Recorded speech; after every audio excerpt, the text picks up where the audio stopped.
गुजरात में चुनाव से पहले नरेश पटेल का महीनों से चला आ रहा सस्पेंस अब खत्म हो गया है।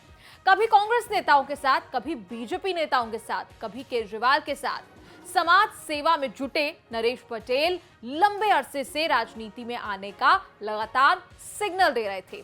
राजनीति ज्वाइन करने या नहीं करने पर समय समय पर वोटिंग कराकर समाज का मन टटोलते रहे, अपने आप को तोलते रहे।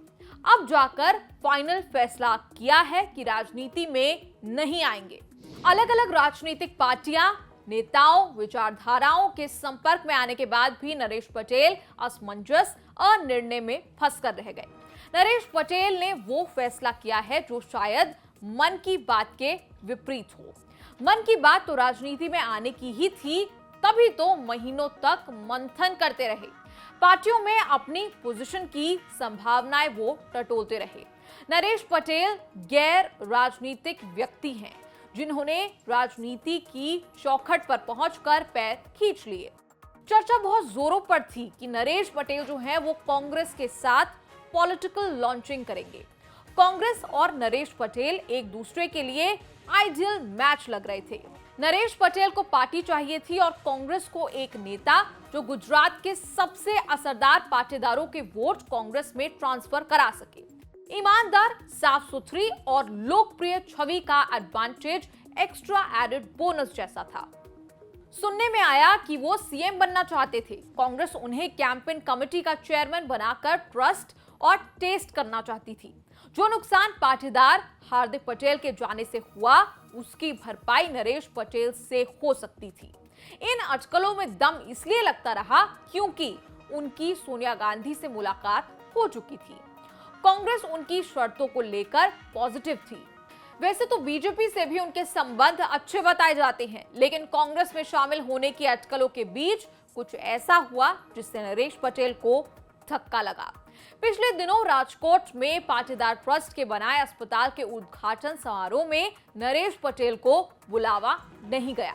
अस्पताल का वर्चुअल उद्घाटन पीएम नरेंद्र मोदी ने किया था। पाटीदारों की सबसे बड़ी संस्था खोडलधाम के मुख्य ट्रस्टी का नाम ना तो इनवाइट में छपा, ना इनविटेशन आया।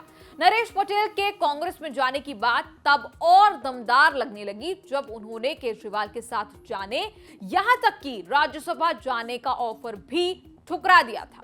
सब कुछ ठीक चल रहा था। अचानक बंद कमरों में ना जाने क्या हुआ कि नरेश पटेल ने राजनीति ज्वाइन करने का फैसला ही पलट दिया पूरी तरीके से।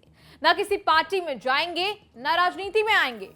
वैसे पाटीदार समाज भी चाहता था कि वो राजनीति से दूर रहें।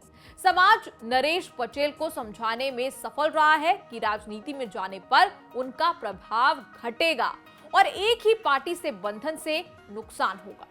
मंगलवार को खोडलधाम ट्रस्ट के कुछ ट्रस्टी और श्री सरदार पटेल कल्चरल फाउंडेशन की बैठक के बाद ये बात फैली कि नरेश पटेल राजनीति में नहीं आएंगे। हालांकि एक बैठक गुरुवार को भी हो सकती है, जिसमें खोडलधाम ट्रस्ट, सरदार पटेल फाउंडेशन और श्री लेउवा पटेल अतिथि भवन की बैठक खोडलधाम में होगी। ये संभव है कि नरेश पटेल की ओर से कोई औपचारिक बयान आए। इन तीनों संस्थाओं के प्रमुख वही हैं।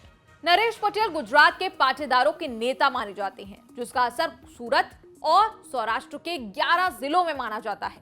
करीब 60 सीटों पर पाटीदार वोटर ही फैसला करते हैं कि कौन जीतेगा। 16 से 20% आबादी होने के कारण अकेले पाटीदार किसी भी पार्टी का मुकद्दर बदलने वाले माने जाते हैं। पाटीदारों ने अपनी राजनीतिक एकजुटता का इस्तेमाल किया भी। 25 से 30 वर्ष पहले तक कांग्रेस को जिताते रहे, फिर केशुभाई पटेल के बहाने बीजेपी के साथ ऐसे हो लिए कि साथ करीब 20 साल तक चला। अगर 2015 में हार्दिक पटेल ने बीजेपी सरकार के खिलाफ पाटीदार आरक्षण आंदोलन नहीं चलाया होता और बीजेपी ने निर्ममता से आंदोलन को नहीं कुचला होता, तो शायद पाटीदार और बीजेपी के बीच दरार नहीं आती। नरेश पटेल ने खुलकर कभी कैमरा पर तो नहीं बोला, लेकिन बताया जाता है कि वो हार्दिक पटेल के कांग्रेस छोड़कर बीजेपी में जाने से नाराज है। एक वक्त में हार्दिक पटेल के जरिए ही नरेश पटेल की कांग्रेस में आने की बातें शुरू हुई थी। प्रशांत किशोर के जरिए नरेश पटेल का कांग्रेस हाईकमान से कांटेक्ट बना। माना जाता है कि प्रशांत किशोर और कांग्रेस के अलग होने से भी नरेश पटेल की राजनीतिक महत्वाकांक्षाओं को झटका लगा। 2007 से नरेश पटेल राजनीति में आने की उधेड़ बुन में थे। 2007, 2012, 2017 का चुनाव गुजर गया। नरेश पटेल फैसला नहीं कर पाए। अब 2022 में भी उनकी राजनीतिक उड़ान शुरू होती नहीं दिख रही है। हालांकि गुजरात के चुनाव में अभी भी करीब 5 से 6 महीने का समय बाकी है। राजनीति और समय कब कौन सी करवट ले कोई नहीं कह सकता, लेकिन अभी की स्थिति यह है कि गुजरात में चुनाव होंगे तो नरेश पटेल वोट देने वाले होंगे, वोट मांगने वाले नहीं। ये वीडियो आपको कैसा लगा, इस पर आपकी क्या है राय, कमेंट्स में लिखकर जरूर बताएं और देखते रहिए न्यूज़ तक।